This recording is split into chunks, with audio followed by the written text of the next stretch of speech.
Hey, what's up? TROY, the maker, checking in. If this is your first time watching one of my videos, I do project videos using a Glowforge 3D laser printer. And if you like those type of videos, make sure you hit that subscribe button and the bell so you will be notified when I drop a new video. Welcome to the project. I have this leather proof grade material that I got from Glowforge. And I also have this hat and this other hat, and the plan is to design 2 leather patches that I'm gonna put on both of these hats. One of the hats I'm going to sew it on, and the other one I'm going to glue it on. Also, I'm gonna dye both of these patches black using some black dye. Now I'm gonna show you how I did girl mom. So we're just gonna type in girl mom like so. So then you want to go up here to object. We want to break artistic text apart like so, and we're just gonna move them as close as we want them to be, somewhere like that. Okay, cool, that's what I like. I'm going to select the whole entire design. I'm going to group it together, go up here to object, and we're going to convert to curves. We're going to put a hairline around it, and we're going to unfill it. Next, we're going to create a contour. So we're going to make sure that it's selected. Go over here to the contour tool. Like we're gonna go 1 step on the outside, and I'm gonna go 0.05. So you just wanna click it. And as you can see, we have these little pieces in here. We wanna get rid of those. So we're gonna select the entire design, go up here to object, break contour apart, go over here to this virtual segment delete tool, and we're going to delete those little unnecessary parts that showed up on our design like so. We're gonna clean it up like so. Okay, cool. Oh, there go another one. The next thing that we want to do, we want to make it the size that we want it to be. We got it 2.7 wide. So we're going to create another page. So let's create another page. I'm gonna take this contour that we just made, and we're going to cut it away, and we're going to go over here and we're going to paste it over here like so. Make sure it's selected. Go over here to the contour, and we're gonna go 1 step on the outside, and we're gonna go 0.05 on the outside. So now we got our contour around it. We're going to select the entire design, go up here to object, and we're going to break that contour apart. So now we're gonna add cutouts, and how we're gonna do that, we're gonna go over here to the circle, and I like this size, 0.079 inches. And let's put a hairline around it. Okay, we have our little cutout circle right here, 0.79. And we're going to change this nudge factor right here to 0.79 also. So we're going to select it, edit, copy, edit, paste. And we're going to use the arrow key, and we're going to go over. And we're going to go up here, and we're going to edit, paste again, but we're going to go to the left this time. So it puts it exactly 0.079 inches apart from each other. So we're going to take the middle one, and we're going to delete it. This is how far apart we want each cutout to be going along the edge of this outline right here. Now we need to find out the distance between the center of this one and the center of this one. And we're going to use this tool over here. It's called parallel dimension.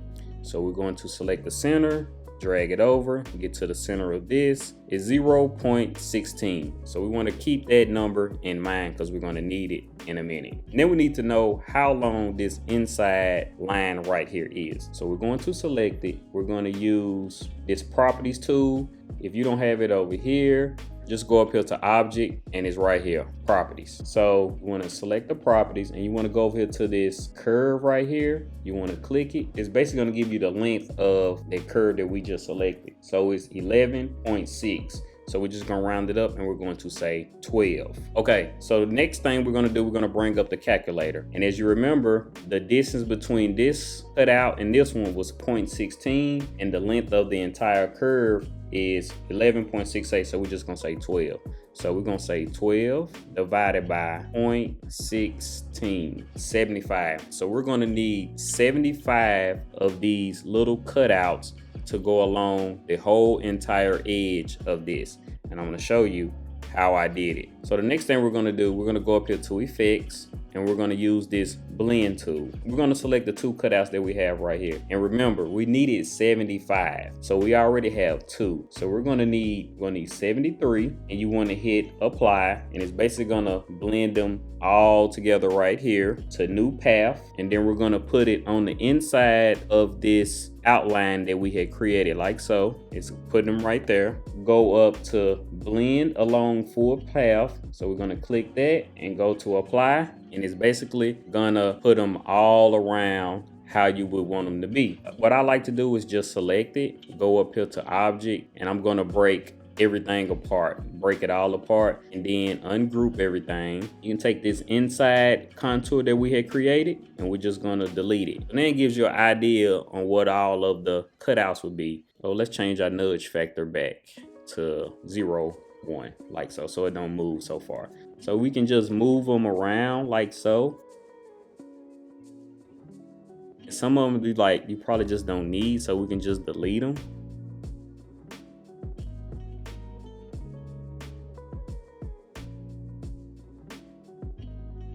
Okay, cool. That looks okay to me. So the next thing I'm going to do is I'm going to select this outside line, and I'm going to edit, cut, and I'm going to go back here to my first page, and I'm going to edit, paste. And while it's right here, I'm just going to change this to red. So RGB, red, like so, because that's what I'm going to eventually cut out. And also these circles, right? These little cutouts, I keep calling them circles, but cutout circles, they all the same.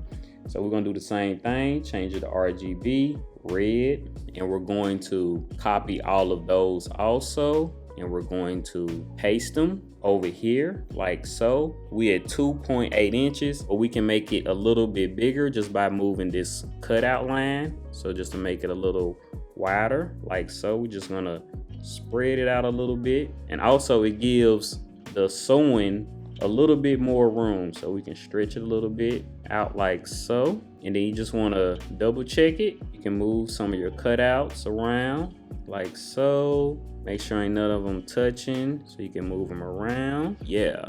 So next thing we can do, we just go over here to this smart fill tool, and we just can select the whole entire inside like that, and the inside of that R. So let's select this other part and change it to blue. So the Glowforge will know to engrave. You want to click the actual font and make sure that it's, see it has a hairline around it. So you want to make sure that you remove the hairline. So when it goes to the Glowforge, it won't try to cut it out or anything like that. So you just want to go to none. And you want to remove that hairline away from the actual girl mom font. Make sure it look all good. Group it together. Send it to the Glowforge. Cut it out.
Okay, both of the hats are finally finished. Let's start with the girl dad hat. When I was sewing this hat together, I was so excited that I was sewing it that it's crooked. It turned out way better than what I thought, and honestly, I thought it was gonna be worse than this. It's just crooked a little bit, but that's okay, because if somebody asks, "Hey, is it crooked a little bit?" I'm just gonna say, yeah, it's crooked. That's how I wanted it. I don't like straight hats. I don't like it all to be even. I wanted it a little crooked. That's what I'm gonna tell them. But other than that, I'm the one gonna be wearing it, so it looks good to me. Okay, now we're gonna start with the girl mom hat. Now I see why people just use the glue. It's a lot easier. You just put a little glue on there and it's on there like really, really good. Pretty sure if I just pull it hard enough, I can pull it off. And also this leather is kind of like more stiff. If you use some other leather, it's probably more flexible. I'm gonna definitely try this again, and I'm not gonna probably try to sew it on there. It took too long. And out of both of the hats, I'm gonna say that the girl mom hat looks the best. Also because of the hat that it is. It's got this distressed look. This hat right here, one that I like out of both of them. Let me know in the comments which one you prefer. Do you prefer to sew it in, or you prefer glue it on? If you like this video, make sure you give it a thumbs up, and I'll see you on the next project. Peace.